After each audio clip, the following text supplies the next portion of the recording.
This is Laura Rice with Music Update Central, and we are here with Scooter and the Scooter Brown Band. How are you doing today? I'm outstanding. Awesome. You've had a busy time going on. I hear that you've got some new music coming out. Yeah. We actually just released a new album called American Sun, title track featuring Charlie Daniels. So we've been working on that, getting that out, and just touring and being on the road. So it's been a busy few months for sure. I'm sure. Now I have to ask, what is it like working with Charlie Daniels? It's pretty much the greatest thing ever. He, growing up, I listened to Charlie Daniels, and years later to have recorded an album with him and to go out and do tour dates with Charlie is just it's a musician's dream come true, and he's such a great person, let alone musician. He's just a really cool dude to look up to and kind of help show you the ropes of this crazy business. Oh, and in the way this business is, you need all the mentors you can get. Oh yeah, can you tell yeah, absolutely. Can you tell us a little bit about the song American Sun?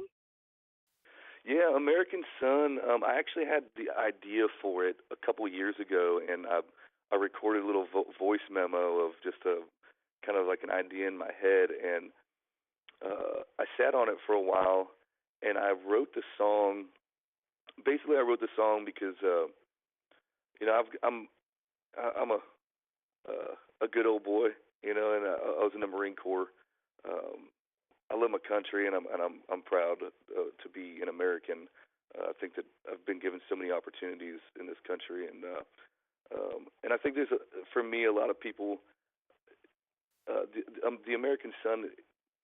The idea of the song is more of like it's an attitude or a spirit of the never backing down, never quit, work hard for what you got, not afraid to sweat for it, bleed for it, stand up for something that you believe in, and stand up for those who can't fight for themselves. Kind of mentality, which, in my opinion, is what has always made this country great.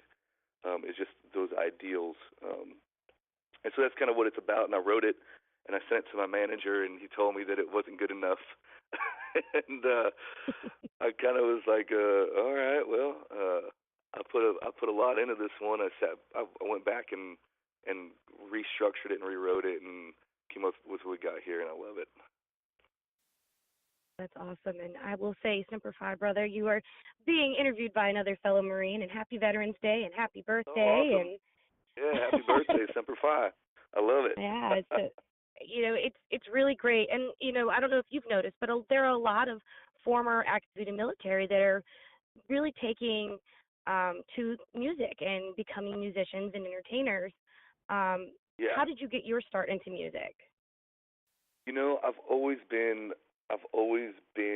a lover of music. It's always connected with me even before I learned how to play or write anything. Music was just always huge in my life, and I actually learned how to play guitar in the Marine Corps. When I went into the Marine Corps, I planned on being a lifer. I love the Marine Corps, and I learned to play guitar. And man, once that gets into your blood, it's hard to shake it. And so I kind of got to the point of my reenlistment, and I just thought in the back of my head, I was like, being a Marine was my number one goal as a kid. Like I knew that's what I was going to go do, and that Eagle Globe and Anchor getting placed in my hand will always be one of the greatest moments of my life. And so I had accomplished that, and I said, man, I don't want to look back and wonder if I could have done something with music. And so I made the decision to get out, and I moved down to Texas for a while, and with a couple Marine Corps buddies, and we started playing acoustic at some little bars and sports bars down there. And then, fast forward 10 years, I'm in Nashville and working with some pretty awesome people. So now I have to ask, were you an East Coast or a West Coast Marine? West Coast. I was a Hollywood. Ah. It was Hollywood Marine. Yeah.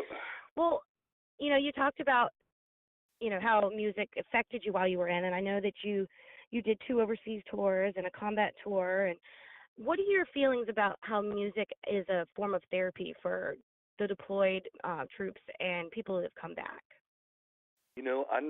Believe it or not, I never put the two together for a really long time.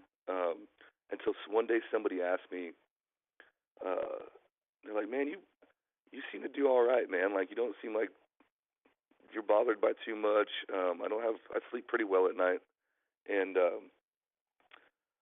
and I was like, I don't know. People are just different, and everybody's reacts differently to different situations. And then somebody chimed in and said, "Well, I mean, you've had your music to focus on. You've been since you got out. I mean, you've been 100%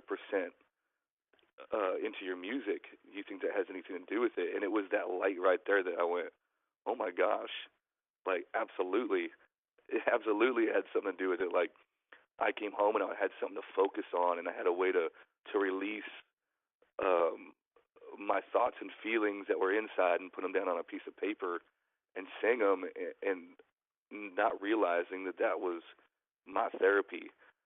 Because if I wouldn't have had that to focus on and something, a goal or something that I was passionate about, I think I would have been in a different situation. Um, Looking back on it now, and so there's a lot of really great programs out there that military people are using to for songwriting and learning how to play guitar. Um, it's a way to get your emotions out, uh, without feeling like you're going to get stuck in, without trying to go into a room with a shrink or something like that. You know what I mean? Like it's just a great way to get everything you're thinking out on paper, and it's easier to share those feelings with people in the form of poetry or music.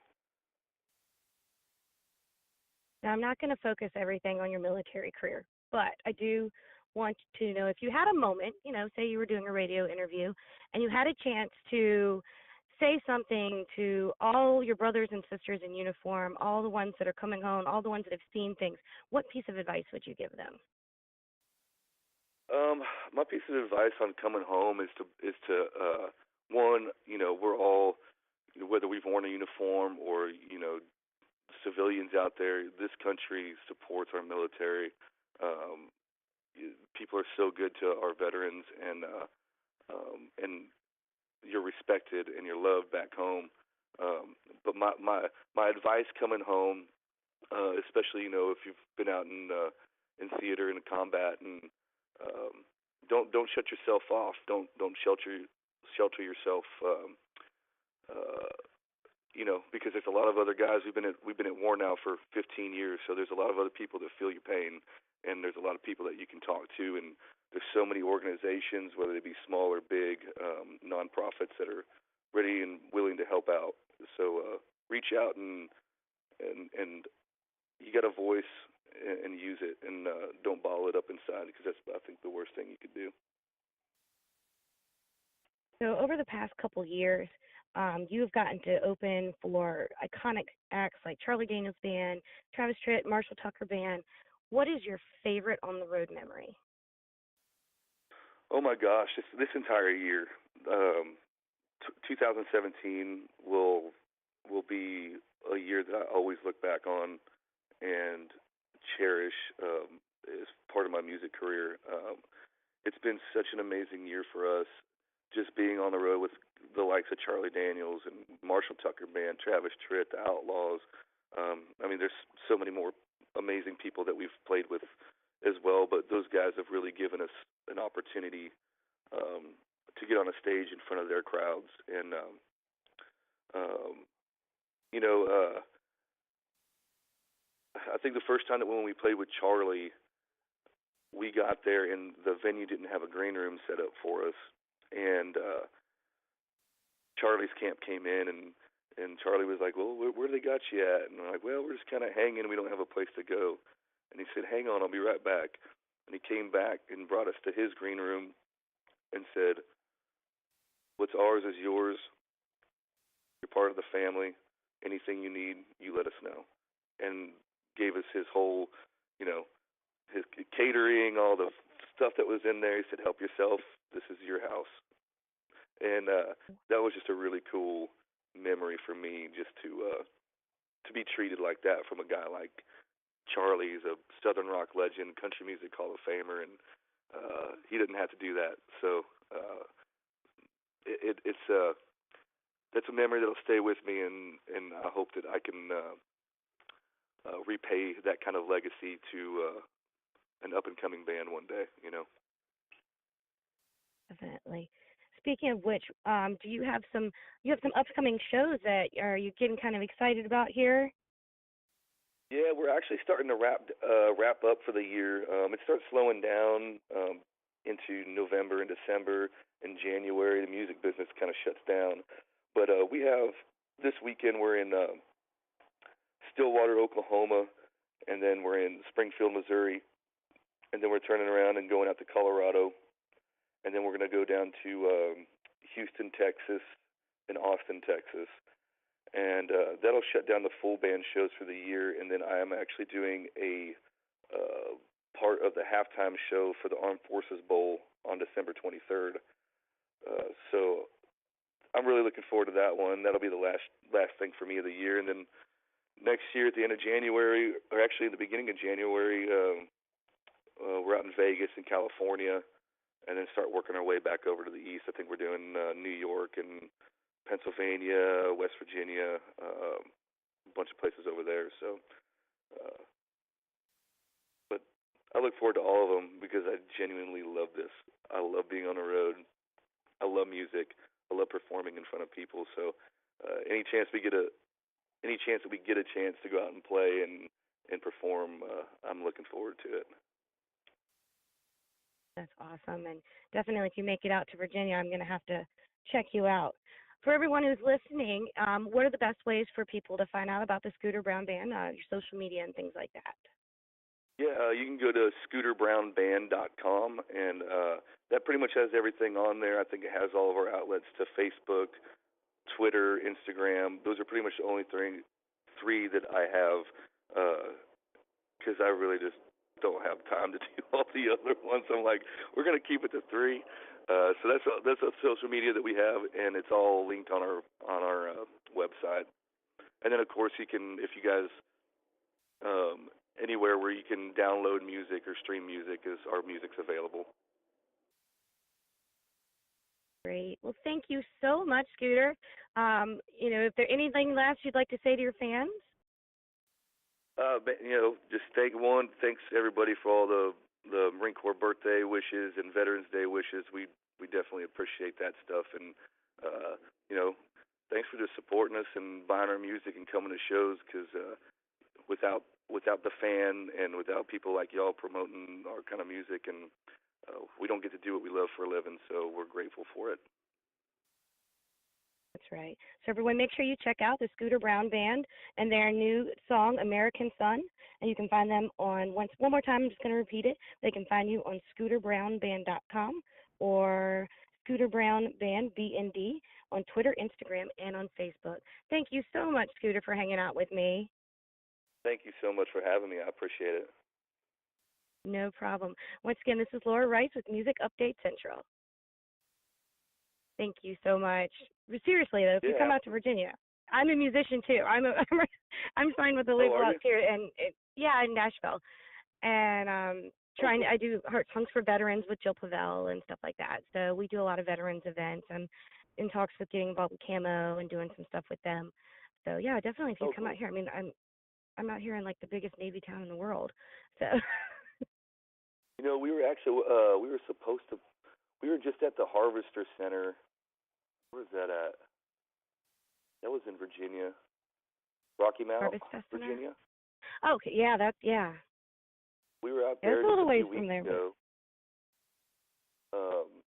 But I know that we got some more Virginia stuff in the pipeline. So, are you on Instagram? Of course. What's your? Yeah, you can look Laura Rice _music.